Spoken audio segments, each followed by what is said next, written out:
Alors bonjour, bonsoir à celui qui va regarder cette vidéo.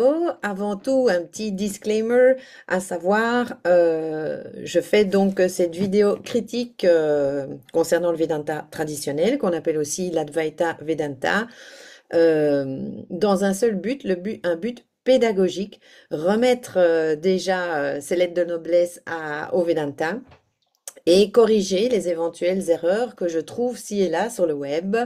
J'ai énormément de mal à trouver des enseignants qualifiés du Vedanta et donc je fais des recherches comme tout le monde et puis parfois je tombe sur des vidéos en français parce que le Vedanta c'est très rare en francophonie et d'ailleurs moi-même mes propres maîtres sont tous anglophones, hein. Ici, je suis enfin tombée sur une vidéo qui parle de l'Advaita Vedanta, la non-dualité et l'unité de l'être, et par un certain Ayon que je ne connais absolument pas. Mais alors pas du tout, du tout, du tout, jamais entendu parler de cette personne. Donc de nouveau, de grâce, ce n'est pas une critique sur la personne, je ne la connais pas, donc c'est pas que je l'aime pas ou que je l'aime. Je suis complètement neutre, objective. Il s'agit vraiment de voir ce qui va être dit. Je n'ai aucune idée de ce que la personne va dire, de voir ce qui va être dit et de vous proposer un regard venant d'un enseignant qualifié du Vedanta. En tout cas, je vois ici dans la description, dans cette vidéo plongée au cœur de l'Advaita Vedanta, une philosophie ancienne qui révèle l'unité fondamentale de l'existence. Je ne peux pas m'empêcher, j'ai pas encore écouté la vidéo, mais le Vedanta n'est pas une philosophie, c'est un pramana, un outil. Et donc découvrir comment l'illusion de la dualité, Maya, ça c'est pas mal, nous empêche de voir que l'Atman, le soi, et Brahman, l'univers. Brahman n'est pas l'univers, hein, Ishvara est l'univers. Brahman est la réalité absolue. Sont une seule et même réalité. Ceci dit, l'équation est correcte, que ce soit Maya, le Jiva, l'Atman ou Brahman, c'est une équation. Tous sont les mêmes. C'est une seule et même réalité. C'est de la non-dualité. Libérez votre esprit des illusions pour atteindre la paix intérieure et la conscience absolue. Ça, c'est très joliment dit. C'est très, très proche, effectivement, de ce pourquoi le Vedanta existe, hein. Donc, c'est un outil qui nous libère, effectivement, des illusions. C'est pour ça que, allez, le Vedanta parle de moksha, la libération, et non l'illumination. Et donc, atteindre n'est pas correct, mais allez, la façon dont c'est tourné, c'est OK. Mais sinon, on n'atteint pas la paix intérieure et on n'atteint pas la conscience absolue. En fait, on réalise, on redécouvre que nous avons toujours été cela. Nous sommes la conscience absolue, nous sommes Brahman et donc nous sommes en paix, nous l'avons toujours été. Donc, on se libère surtout d'un système d'identification erroné et donc de croyances, de conditionnement, etc. Bref, écoutons cette vidéo donc avec légèreté, de grâce, ne vous arrêtez pas sur moi, je n'ai aucune importance. Je suis là pour transmettre les enseignements védiques. On se fout de la façon dont je parle, la façon dont j'interromps, parce que ça aussi, on m'a fait la remarque, oui, tu laisses pas à la personne le temps de parler, machin, truc, oui, bon, soit. Je vais faire un effort de ce côté-là, je le promets. Mais si j'entends des grosses fautes, entre guillemets, ben oui, je vais faire pause sur la vidéo et je vais faire mon commentaire. Cela va de soi que si c'était un dialogue en direct entre Ayon et moi, si nous étions face à face ou en Zoom en direct, je ne me permettrais pas de saucissonner son contenu à ce pauvre monsieur. Ok? Donc, voilà, voilà.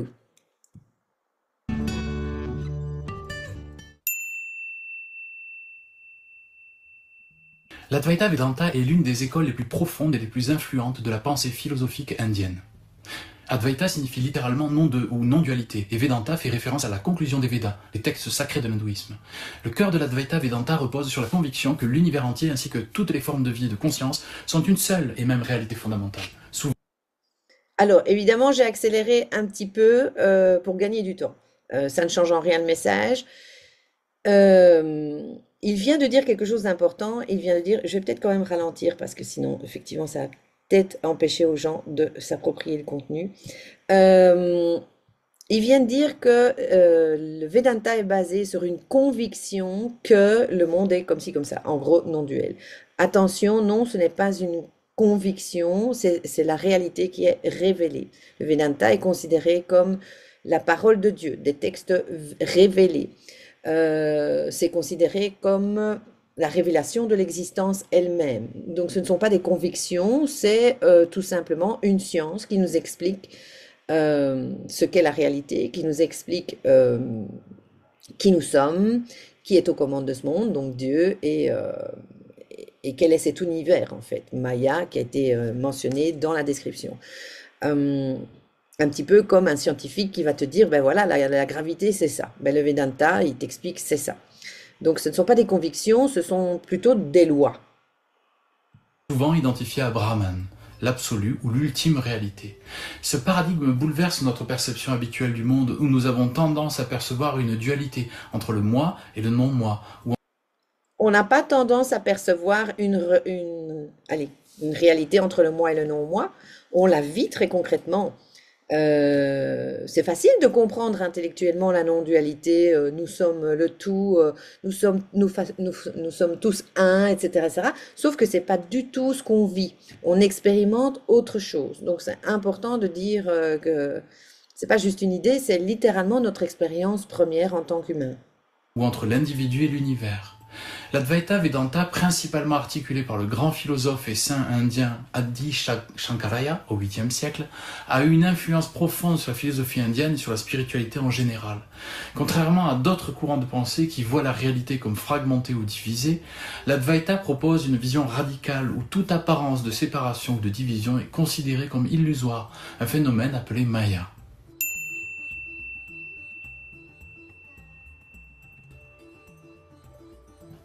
Je fais une Questo petite dispositivo brillante.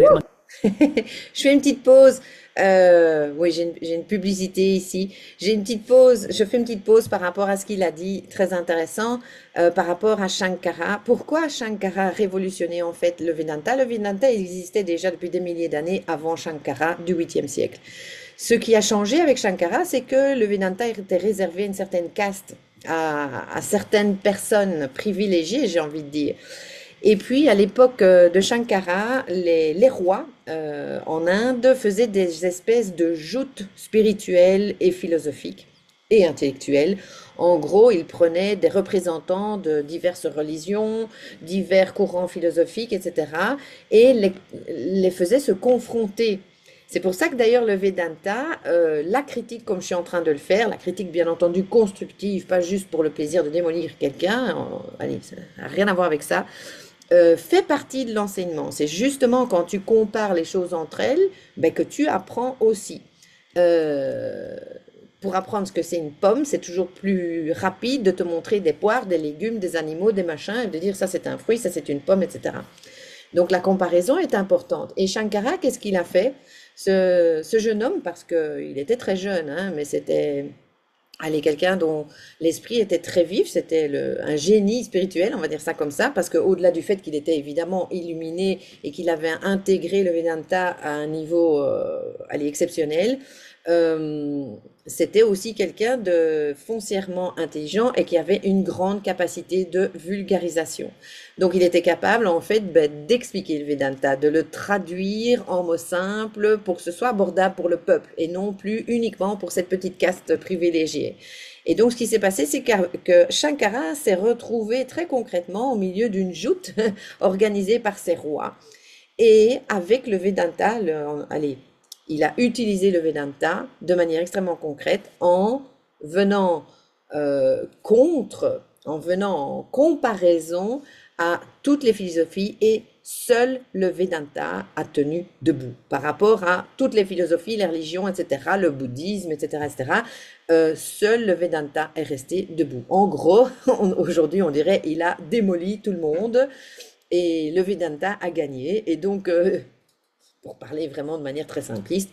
Et du coup, ben, ça a remis ces lettres de noblesse au Vedanta, ça l'a remis au goût du jour, et c'est ce qui l'a popularisé, c'est ce qui a ouvert les portes au grand public. Donc le Vedanta existe depuis toujours. Certains disent qu'il existe même depuis ben, l'humanité elle-même. mais on estime qu'il a entre 8000 et 10 000 ans. C'est très très très ancien le Vedanta. Désolé pour la petite pub, je vais devoir la laisser passer. Mantiene la tua casa fresca. On va couper le son. Voilà, ok. Vedanta se trouve le concept de Brahman. Selon cette philosophie, Brahman est la seule réalité ultime. Il est à la fois le fondement de tout ce qui existe et l'essence de tout ce qui est. En tant que réalité absolue, Brahman est au-delà des mots, des formes et des descriptions. C'est une réalité infinie, immuable, omniprésente et intemporelle. Alors ça c'est magnifique, mais on sent qu'il lit une définition qui est absolument correcte. Brahman en fait n'a pas d'attribut, c'est la réalité absolue. Ce n'est de nouveau pas un concept, hein. Là en fait, il est parti sur, ok, le Vedanta est une philosophie, et donc une philosophie c'est quoi? C'est un courant de pensée. Et ça a été élaboré par des humains, très concrètement. C'est un gars qui va se poser des questions et qui va donner certaines réponses. Socrate, Confucius, et j'en passe. Le Vedanta, de nouveau, c'est la parole révélée. C'est la connaissance avec le grand C. Donc, on n'est pas dans des concepts, etc. On est dans la description de la réalité des choses.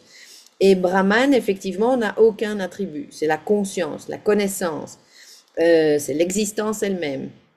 Et quand elle est décrite au niveau du Vedanta, on la décrit comme Sat Chit Ananda, donc la conscience, Sat, Chit, l'intelligence ou la connaissance, et Ananda, c'est la paix et la félicité. L'Advaita enseigne que Brahman est sans attribut, Nirguna Brahman, bien qu'il puisse aussi être perçu avec des attributs pour les besoins de la pratique religieuse, Saguna Brahman. Cependant, dans sa forme ultime, Brahman est pur, sans forme ni caractéristiques définissables. L'Advaita Vedanta insiste sur le fait que la diversité apparente du monde, y compris les différents êtres humains, animaux, plantes et objets inanimés, n'est rien d'autre qu'une manifestation illusoire de Brahman. C'est pas mal ce qu'il dit, effectivement. Brahman peut prendre plusieurs formes, comme la terre, Dieu, les humains, les animaux, etc. Et en fonction du rôle, on va effectivement utiliser alors des termes différents. Notamment, ben moi, le petit humain, je suis un jiva, mais je suis toujours Brahman. L'illusion dans laquelle nous sommes, notre univers 3D, 4D, 5D, cet univers multidimensionnel, c'est appelé Maya. Maya aussi qui veut dire l'ignorance, l'illusion. L'intelligence qui est aux commandes, ce qu'on appelle Dieu par exemple, c'est Ishvara.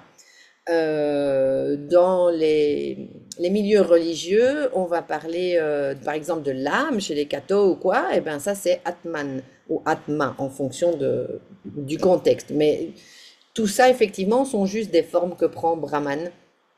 Brahman, même déjà à un moment il dit c'est la conscience pure, déjà dire pur, ça lui donne déjà un attribut, ça lui donne déjà un sens duel, parce que si tu as du pur, tu as de l'impur, donc attention, c'est très très très très pointu le Vedanta, hein. Il n'y a rien qu'à laisser dans le flou.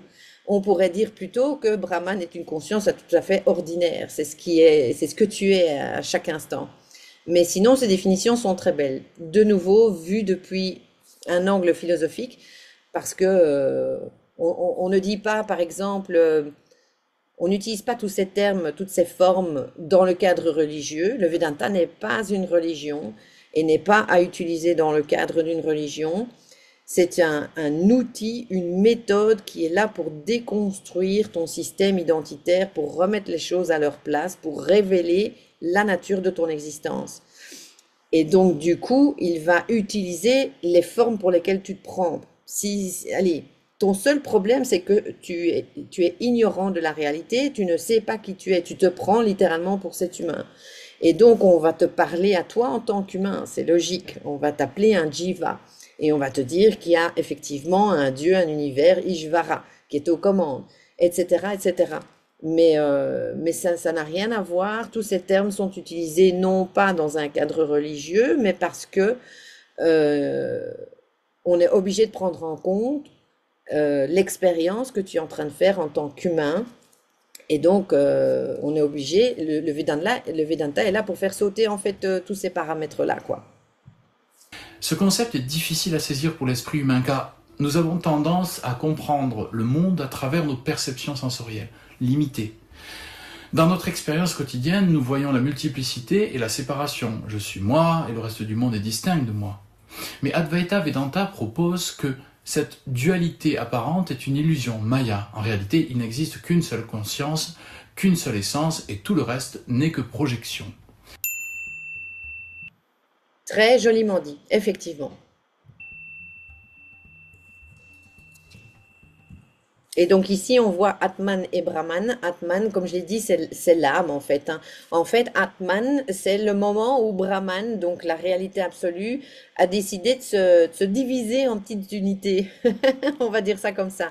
Un petit peu comme le parallèle qu'on fait souvent, c'est l'océan. Brahman est l'océan. Et ben, t'as plein de petites vagues, enfin, t'en as des grosses, t'as des grosses tsunamis, t'as des vaguelettes, t'as ceci, t'as cela. Ben, ça, ce serait Atman, ce serait toutes les identités séparées, les expériences individuelles de Brahman, de l'océan. Les vagues sont les expériences individuelles.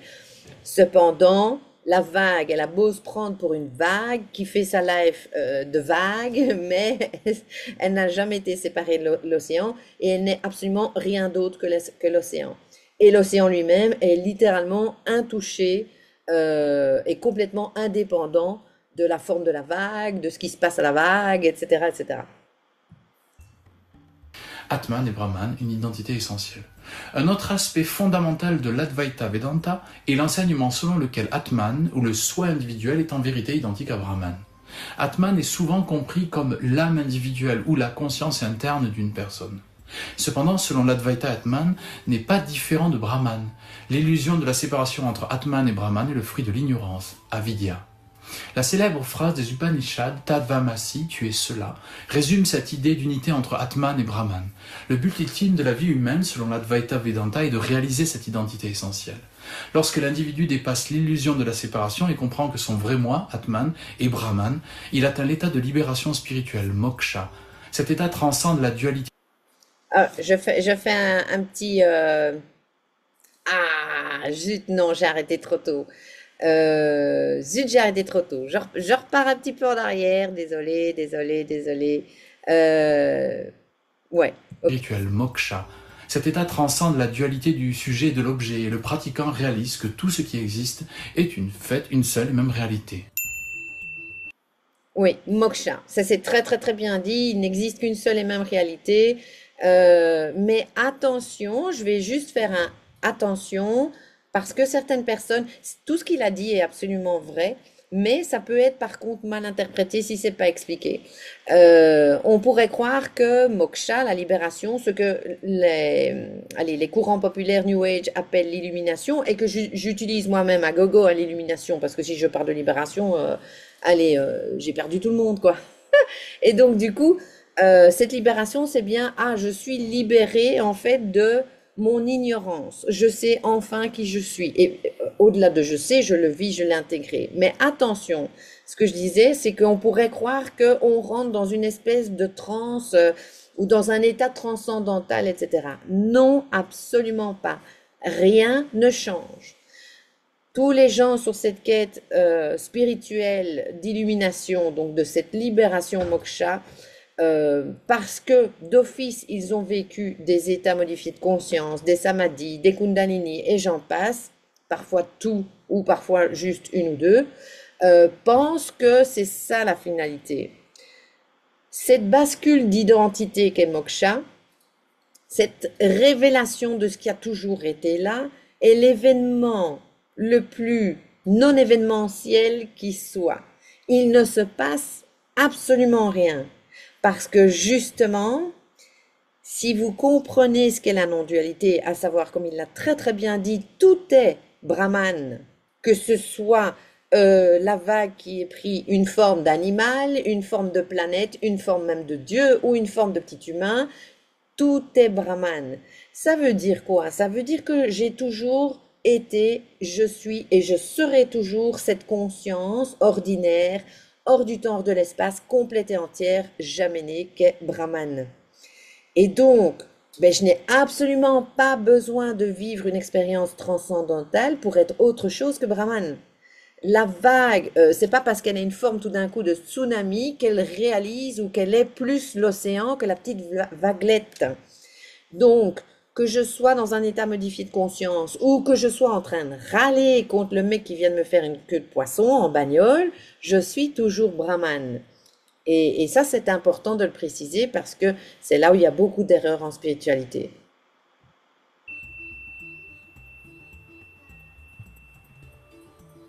Pour expliquer pourquoi nous percevons le monde sous une forme dualiste, l'Advaita Vedanta introduit le concept de Maya. Maya désigne l'illusion ou le voile qui recouvre la véritable nature de la réalité. À cause de Maya, les êtres humains perçoivent un monde de formes, de distinction et de séparation, alors que dans la réalité ultime, il n'existe qu'une unité indivisible. Ça, c'est très joliment dit. Maya, effectivement, veut aussi dire l'ignorance au niveau macro. D'ailleurs, ça, c'est quelque chose qu'on découvre joyeusement quand on explore le Vedanta et qu'on surtout qu'on intègre ces enseignements, c'est qu'on retrouve effectivement tout ce qu'il y a dans le macro, on le retrouve dans le micro. De la même façon qu'on voit beaucoup de trucs dans le New Age, hein, la spiritualité New Age, où on voit aller, par exemple, la Voie lactée, etc., et l'iris d'un œil, et on se rend compte que c'est la même chose. Bref, on retrouve beaucoup de choses comme ça, macro, micro, macro, micro. Et pareil, moi en tant que petit humain, je suis donc plongée dans cette ignorance de mon identité, de ce que je suis, donc cette conscience, Brahman. Et Maya, c'est pareil. Maya, c'est l'univers. Donc, les 3D, 4D, 5D, toutes les dimensions qu'on veut, possibles, imaginables, c'est Maya. Et Maya veut aussi dire l'ignorance. On va voir s'il parle des kosas, les fameux voiles superposés sur notre petite conscience. Maya n'est pas une illusion dans le sens où elle n'existerait pas du tout, mais plutôt dans le sens où elle nous trompe, en nous faisant... Attention, là, je suis obligée de faire stop.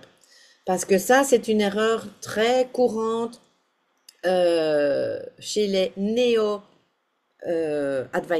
Donc, il y a tout un courant là de néo-Advaita qui ne respecte pas la tradition de l'Advaita Vedanta, du Vedanta traditionnel, et qui te disent, oui, tu n'existes pas, à la Muji, quoi, hein, quand tu poses des questions, pourquoi je suis comme ça, laisse tomber, tu es la conscience, tu es Dieu, tu es ceci, tu es cela, laisse tomber, laisse tomber, laisse tomber. Alors que le Vedanta ne dit absolument pas ça. Au contraire, il reconnaît ton existence, parce que là, il vient dire, Maya, c'est l'illusion, etc., ça n'existe pas. Si, ça existe. Là, c'est juste un petit problème de vocabulaire, mais je suis obligée de faire pause et d'insister sur le truc, parce que la confusion est grande à ce niveau-là, et il y a un message erroné énorme au niveau des courants néo-Advaita. Si je fais l'expérience d'un humain, ça existe. On ne peut pas dire que l'humain n'existe pas si tu en fais l'expérience. Et si tu sais que tu es un humain, si tu sais que tu as un bras, si tu sais que tu as un ordi, que tu es en train de parler devant une vidéo sur YouTube. Si ça n'existait pas, comment pourrais-tu le savoir? Comment pourrais-tu faire une expérience de quelque chose qui n'existe pas? Donc attention, ça existe. Le terme correct que le Vedanta nous enseigne, c'est que ce n'est pas réel. De la même façon qu'un rêve. Tu fais un rêve, tu te réveilles, imaginons c'est un cauchemar, tu as les palpitations, c'est parti en sucette, tu te réveilles, ce n'est pas réel. Toi, tu es toujours là, peinard dans ton lit, et en fait, tout va bien. Mais tes palpitations, elles sont tout à fait là, réelles aussi, et ton rêve a existé. On ne peut pas dire qu'il n'a pas existé, parce que sinon, tu n'aurais pas vécu le truc. Donc là, je suis très pointilleuse parce que le Vedanta est très pointilleux. Croire que les choses sont séparées et distinctes. Par exemple, l'analogie classique de l'Advaita est celle de la corde et du serpent. Imaginez que vous marchez dans une pièce, faiblement éclairée, et que vous apercevez une corde au sol, mais que vous la prenez pour un serpent. Bien que la corde soit réelle, votre perception erronée vous amène à voir un serpent, créant ainsi une peur et une confusion inutiles. De même, la multiplicité du monde est une illusion créée par notre esprit limité. Magnifique. Et oui, la corde et le serpent, j'en ai même fait un article, allez, parce que c'est une analogie très souvent utilisée. Elle est un peu plus complexe que ce qui a été présenté ici, mais c'est sympa, c'est une belle introduction, à savoir que, en fait, il s'agit plutôt d'un voyageur qui a soif et il s'approche d'un puits, il traverse un village la nuit, et donc, allez, on n'y voit pas très clair, et il voit un puits, il se dirige pour s'abreuver, et là, il voit un serpent sur le bord du puits, donc il est paralysé, parce que d'un côté, il a cette pulsion de s'abreuver, il a soif, et de l'autre, ben, il se sent en danger parce qu'il voit qu'il y a un serpent, et là, un sage arrive et lui dit: ne t'inquiète pas, ceci n'est pas un serpent, ceci est la corde du seau. Et donc, l'analogie est très puissante. Pourquoi? Parce que on voit le conflit intérieur de la personne entre son besoin, cet appel du soi de connaître la vérité, son besoin de s'abreuver de la conscience qu'il est. On cherche tous à atteindre l'illumination. Pourquoi? Parce qu'on sait au fond de nous, même si on n'a pas de définition précise, on sait au fond de nous qu'on va se sentir mieux, tout simplement. Mais paf, il y a la peur, le danger, qui est une illusion. Il n'y a jamais eu de serpent, mais parce que je suis ignorant de la réalité, ben voilà, je me fais un film et je me sens en danger, j'ai peur. Et du coup, je ne vais pas vers ma propre libération. Et alors, qu'est-ce qui se passe? Il y a un sage qui, lui, connaît la vérité, qui, lui, voit le monde avec la vision juste, védique, du Vedanta, et qui lui dit tout simplement, qui lui révèle la réalité des choses, la vérité avec le grand V de nouveau. Il s'agit de lever l'ignorance grâce à la connaissance de la réalité des choses. On n'est pas là pour te dire ceci est le concept d'une corde. On te dit ceci est une corde. Et le Vedanta, du coup, qu'est-ce qu'il transmet derrière cette analogie? Que seul un enseignant vivant peut révéler cette connaissance. Parce que seul l'enseignant vivant peut te démontrer, t'expliquer, voir où ton cerveau fait des nœuds, ton mental, etc. Là où tes conditionnements sont encore extrêmement puissants et t'empêchent de réaliser la réalité de l'existence. Donc voilà exactement ce que veut dire cette analogie du serpent et de la corde.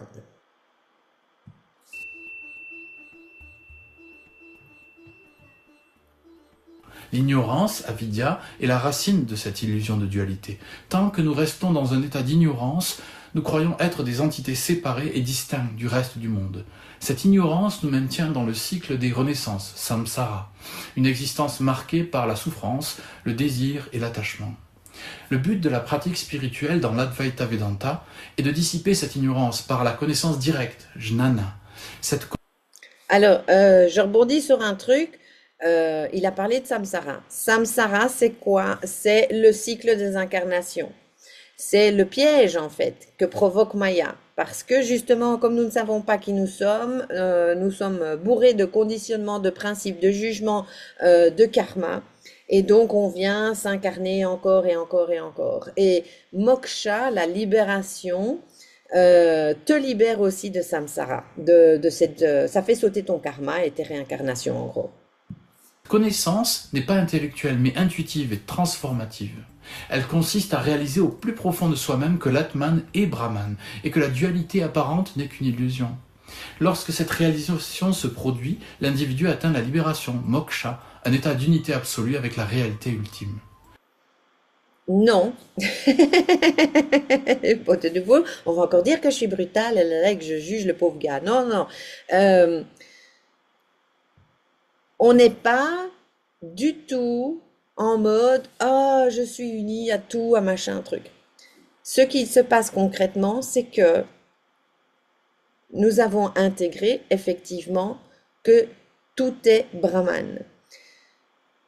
Et nous voyons la beauté en toute chose. Nous voyons Brahman partout. Je vois Brahman dans n'importe quelle personne, dans une crotte de mouche, dans le mur ici, juste à côté de moi. Je vois Brahman. Mais c'est pas pour autant que je baigne dans une espèce d'unité transcendantale. Au contraire, mon personnage, le Jiva Delphine, il tourne encore, nos personnages tournent encore, et la séparation est tout à fait encore active aussi. Pourquoi? Parce que sinon, nous serions incapables de fonctionner dans ce monde. Ça deviendrait très compliqué. Moksha est la correction d'une erreur. C'est l'annulation de l'ignorance. Le jiva, l'expérience humaine, continue. le système continue de tourner. Et mon système, c'est quoi? Quand je dis mon, c'est le nôtre, hein. Notre système, c'est quoi en tant qu'humain? Notamment au niveau du corps subtil. Dans le corps subtil, il y a l'ego. L'ego, c'est ce qui fait qu'on se sent séparé des autres et qu'on est capable justement d'avoir une expérience humaine. Si mon ego saute, je ne me sens plus séparé de rien. Je n'ai plus l'impression effectivement d'avoir des choses, de posséder des choses. L'ego, c'est vraiment le moi-je. Je suis une personne, je possède des choses, j'ai une identité. Alors, cet ego est non plus l'identité première. Je sais que je ne suis pas ça. Donc la personne réalisée, elle sait qu'elle n'est pas juste ce petit ego, mais elle vit encore très très très concrètement la séparation. Bien sûr, l'expérience humaine est une expérience duelle.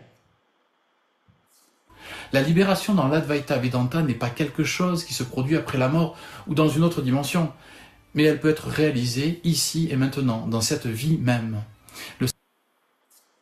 Et d'ailleurs, elle ne peut être que réalisée ici et maintenant. Je ne vais pas expliquer en long et en large parce que c'est très très très là, on rentre vraiment dans des trucs extrêmement subtils et extrêmement complexes et je vais perdre tout le monde. Mais on ne peut réaliser moksha, la libération, l'illumination, que dans ce format-ci humain. Donc c'est pas une possibilité, c'est une condition sine qua non. Donc on ne peut pas réaliser l'illumination en tant que défunt, etc. Ça ne concerne que le jiva, le personnage, complètement incarné. Même si c'est pas réel, on est d'accord. Le sage qui atteint la libération vit encore dans le monde, mais il le voit avec des yeux nouveaux. Alors là, de nouveau, on va encore dire que je coupe trop vite, mais c'est pas le sage qui atteint la libération. Il y a effectivement certains prérequis et donc une certaine sagesse minimale qui va être là. Mais pour devenir vraiment un grand sage, il faut continuer à travailler après la libération, après moksha. Il doit y avoir un terrain fertile avant, mais c'est pas un sage qui va être illuminé. L'illumination vient d'abord. La purification de l'esprit qui a déjà été entamée avant, obligatoirement, parce que sinon il n'y a pas libération. Une fois le point de bascule atteint, la purification de l'esprit continue. Et donc, plus on avance, plus on devient un grand sage, effectivement. Il n'est plus trompé par l'illusion de la séparation et perçoit l'unité fondamentale de toute chose.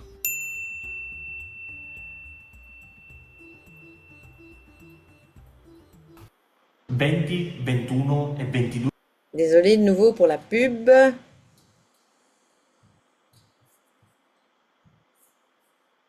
N'est pas seulement une philosophie abstraite, mais elle propose aussi des pratiques concrètes pour aider les individus à réaliser la non-dualité. Bon, vous l'aurez compris, ce n'est surtout pas une philosophie abstraite, ce n'est ni une philosophie, ni quelque chose d'abstrait, c'est un outil avec une méthode, avec comment dire, il y a une méthode justement pour que cette connaissance s'intègre et il y a des outils extrêmement concrets derrière la méthode aussi, qu'on appelle des prakriyas qui sont transmis très concrètement à intégrer, à tester dans la vie de tous les jours. Ça s'intègre dans le quotidien, le Vedanta. C'est pas je vais faire des méditations avec des mudras comme ça. Non, non. Le quotidien, le sadhana, donc la pratique spirituelle. L'une des principales pratiques est l'auto-enquête, Atma Vichara, une forme de méditation et de questionnement introspectif. Cette pratique consiste à se poser la question « Qui suis-je ?» et à rejeter toutes les réponses superficielles qui se présentent. Alors là, attention, c'est du Sri Ramana dans toute sa splendeur. Non, là, je suis obligée de nouveau préciser la méthode. La méthode, elle se fait en 3 temps. C'est quoi? C'est l'écoute des enseignements, l'investigation et ensuite l'expérimentation. Et donc, on pourrait dire, moi j'ai vulgarisé ça en disant, d'abord, ok, je crois, ensuite, allez, je sais, parce que j'ai vraiment enquêté, je me suis posé la question, hein, et ensuite j'intègre et donc je le vis. Donc je crois, je sais, je vis. Donc l'écoute, l'interrogation, et si quand on écoute l'enseignement, le maître qui transmet donc cette connaissance, il y a des doutes, le disciple est censé interroger et effacer tous les doutes. Le maître aussi doit être capable de voir où sont les doutes, où la personne croit qu'elle a compris mais qu'elle n'a pas compris. D'où l'importance d'avoir un maître vivant, comme dans l'analogie du serpent et de la corde, qui te dit exactement où tu te plantes. Et ça, c'est pas possible juste en lisant des bouquins, juste en écoutant des vidéos ou en suivant des conférences. C'est important d'avoir un retour, d'avoir un feedback. Il faut d'abord écouter. Si tu te contentes de faire à la Sri Ramana Maharshi, qui suis-je, j'ai essayé de remonter à la source comme ça, il va rien se passer. Tu vas certainement avoir 2, 3 expériences transcendantales, mais qui vont repartir aussi vite qu'elles sont arrivées. Tu n'auras pas bougé d'un poil ou très peu. Tu vas peut-être tirer des conclusions erronées et donc du coup, ben, tu ralentis le processus. Et parce que tu peux pas savoir ce que tu sais pas, quoi. Tu peux pas sucer ça de ton pouce. Tu peux pas l'imaginer tout seul. Donc Sri Ramana, il a malheureusement mal orienté les chercheurs de vérité, les chercheurs de moksha, de libération. Et la méditation dans le Vedanta, c'est pas je reste comme ça et je me vide l'esprit, c'est vraiment j'enquête effectivement sur la réalité des choses entre ce pourquoi je me prends, ce à quoi je m'identifie, donc mon corps, mes idées, allez, mon personnage, etc. Allez, et le Vedanta, en fait, te déconstruit tout ton système identitaire, il te montre, en fait, exactement que tu n'es pas ça, mais ça se fait pas tout seul, juste la méditation, c'est donc cette discrimination, viveka, euh, où tu apprends, tu entraînes ton esprit à faire la distinction entre ce qui est réel et ce qui n'est pas, entre tout ce qui appartient au personnage, au jiva, et en tout ce qui est brahman, justement. Jusqu'à ce que l'on atteigne la compréhension directe que le moi est en fait Brahman. Cette approche a été particulièrement popularisée par le sage contemporain Ramana Maharishi, qui enseignait que l'auto-enquête était le moyen le plus direct d'atteindre la libération. Selon Attention, il n'enseignait pas justement, et il a toujours dit qu'il était un piètre enseignant védantais. Qu'est-ce qui s'est passé pour Sri Ramana? Sri Ramana a eu un éveil fulgurant, parce qu'il a vécu une expérience transcendantale et une expérience de samadhi principalement très jeune, à l'âge de 16 ans. Et comme c'était un adhikari, donc un chercheur qualifié, les vérités lui sont tombées très très vite. Cependant, parce qu'évidemment, après avoir réalisé la nature de ce qu'il était, Brahman, grâce à cette expérience transcendantale, ben, il a commencé à chercher ce qu'il était. Sri Ramana a rencontré comme ça le Vedanta. Sri Ramana a étudié le Vedanta, mais pas de manière formelle. Il n'a pas eu de maître formel. Et donc, du coup, il a compris ce qu'il était grâce au Vedanta. C'est pour ça qu'il citait le Vedanta, parce qu'il reconnaissait que c'était un enseignement juste, pas à côté de la plaque comme plein d'autres trucs, mais par contre, il était complètement incapable de retransmettre l'outil. Il n'utilisait pas les fameux prakriyas que j'ai mentionnés, donc les fameux outils qui vont défaire un par un ton ignorance. Il n'utilisait pas la méthode en 3 temps. Tout ce qu'il savait te dire, c'est ouais, médite et pose-toi la question qui je suis, jusqu'au moment où, comme Papaji ou d'autres, tu vas répondre enfin ah, je suis cela.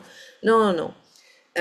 Sri Ramana, aussi illuminé qu'il était, parce que justement, après, il a commencé à continuer à purifier son esprit, ça a fait de lui quelqu'un d'extrêmement puissant, parce qu'il a atteint un niveau de purification d'esprit à ce point élevé, qu'il est devenu puissant au niveau de son shakti, au niveau énergétique. Et c'est pour ça que rien qu'en sa présence, des gens, il faisait sauter l'ignorance juste par sa présence. Tu étais capable de voir la vérité avec le grand V, de voir justement cette réalité qu'est Brahman en sa présence. Le problème, c'est que comme tu n'avais pas corrigé ton ignorance derrière, comme tu n'avais pas la connaissance derrière, ben, dès que tu sortais du champ de Sri Ramana, au niveau énergétique, dès que tu te décrochais de son Shakti, hop, c'était reparti pour un tour, quoi. Et donc, non, non, on a fait de Sri Ramana un enseignant védantais, non, non, Sri Ramana conseillait l'Advaita Vedanta, il y avait vu la beauté, lui-même, ça l'a aidé à affiner sa connaissance, mais il n'a pas reçu l'outil d'un enseignant qualifié et donc il était incapable de retransmettre l'Advaita Vedanta. Tout à fait incapable. Et c'est pour ça que sa méthode n'est pas une méthode et elle est complètement bancale et ne fonctionne pas. Tu médites sur qui suis-je, quoi. En lui, en se concentrant sur la véritable nature de l'ego et en réalisant qu'il n'est qu'une illusion, le pratiquant peut percevoir l'unité sous-jacente de la réalité. En plus de l'auto-enquête, l'Advaita Vedanta encourage également la pratique de la méditation, de la réflexion philosophique et de la lecture des textes sacrés, comme les Upanishads et la Bhagavad Gita. Ces pratiques visent à cultiver la conscience de l'unité et à transcender les limitations de l'ego. Alors, l'Advaita Vedanta se base donc sur des textes révélés, des enseignements qu'on appelle les Shastras. Et donc, bah oui, forcément, l'enseignant qualifié va toujours raccrocher ce qu'il raconte, ce que je suis en train de faire, par exemple, avec, par exemple, allez, les Upanishads, qui sont les commentaires de fin des Védas, la Bhagavad Gita et les Brahma Sutras. Donc, ça, c'est la base. Comment on dit, les écritures, la base scriptuaire, si je dis pas de bêtises, c'est bien le mot en français, comme ça qu'on dit, soit. Donc oui, ça va se baser là-dessus et ça va faire partie de l'enseignement. Mais l'outil, la vraie pratique, le vrai sadhana, en dehors de Viveka, la discrimination qui est appelée aussi méditation et qui n'a rien à voir à faire des ohms pendant 3 heures ou d'essayer de plonger à l'intérieur et de dire qui suis-je, non, c'est pas du tout ça. Par contre, l'outil par excellence incontournable qu'on retrouve dans tous les textes et notamment la Bhagavad Gita ou Gita, c'est le karma yoga. Le karma yoga qui repose sur 2 piliers, à savoir je suis au service de l'univers, j'offre mes actions, je suis détaché du résultat de mes actions, et deuxième pilier, tout ce qui vient est offrande et cadeau, donc tout ce qui entre, reste et sort de mon existence est un cadeau d'Ishvara, de l'univers, de Dieu, peu importe. Donc non, la vraie pratique c'est karma yoga et viveka, la discrimination, qui est une forme de méditation.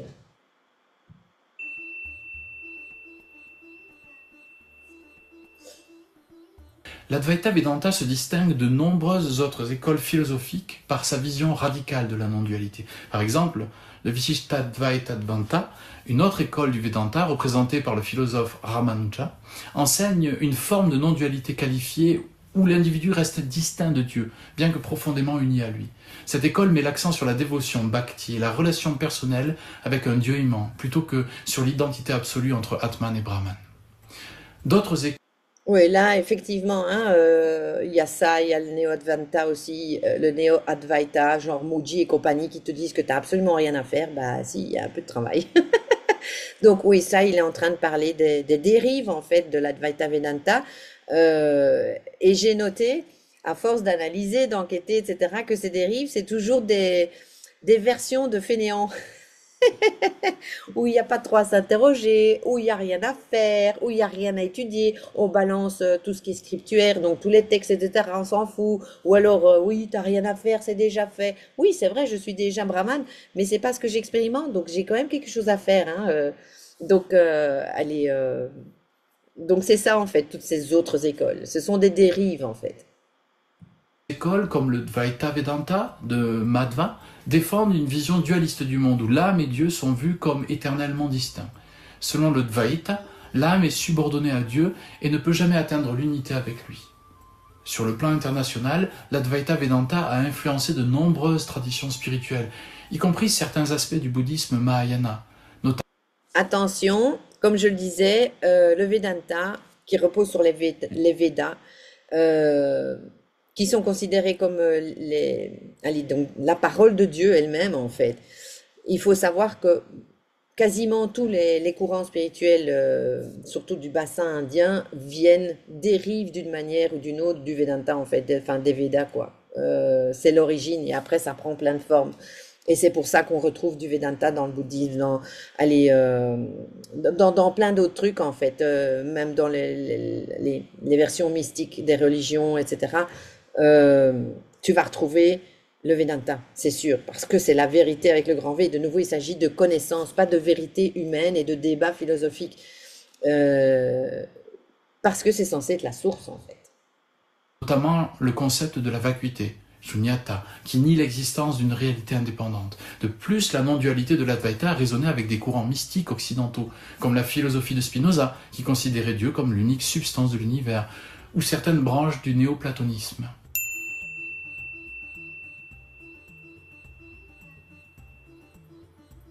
L'Advaita Vedanta continue d'influencer profondément la spiritualité moderne, tant en Inde qu'en Occident.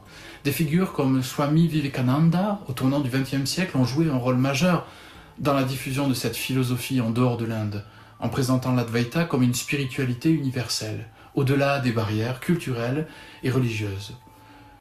Ça, c'est chouette ce qu'il dit, effectivement. Vivekananda a joué un rôle. Pourquoi? Parce qu'il a exporté le Vedanta aux États-Unis. Et en fait, lui, il a fait une petite dérive, hein, quand même. Il n'est pas considéré dans la tradition comme un enseignant qualifié à 100% parce que justement, il a dévié lui aussi. Mais bon, il a gardé quand même dans les grandes lignes le Vedanta. Là où il a dévié, c'est par rapport à ben justement la pratique des yogas.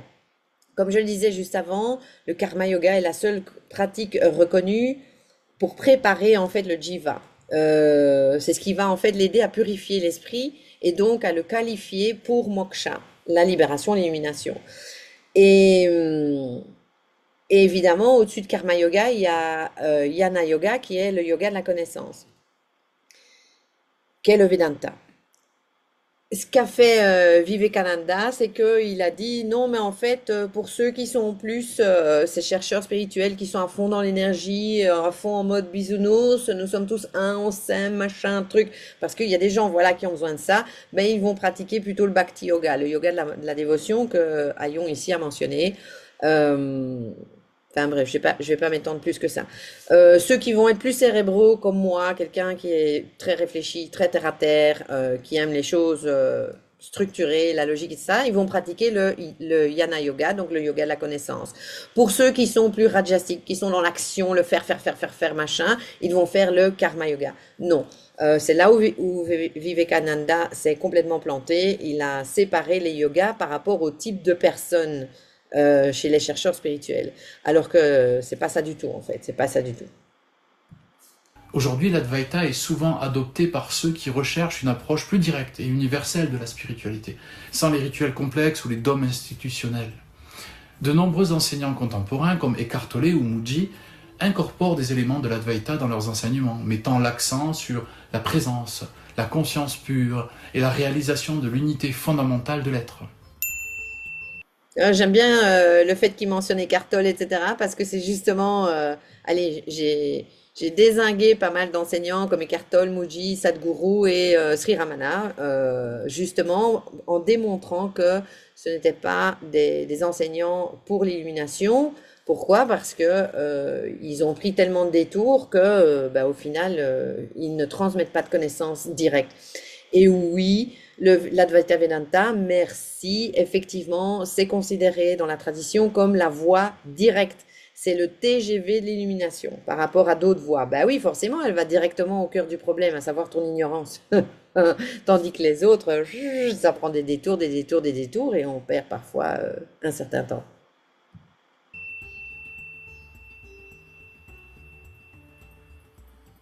Le paradigme de la non-dualité proposé par l'Advaita Vedanta est une invitation à voir le monde d'une manière totalement nouvelle. Il remet en question la perception habituelle de la séparation entre soi et le monde, entre l'individu et l'univers.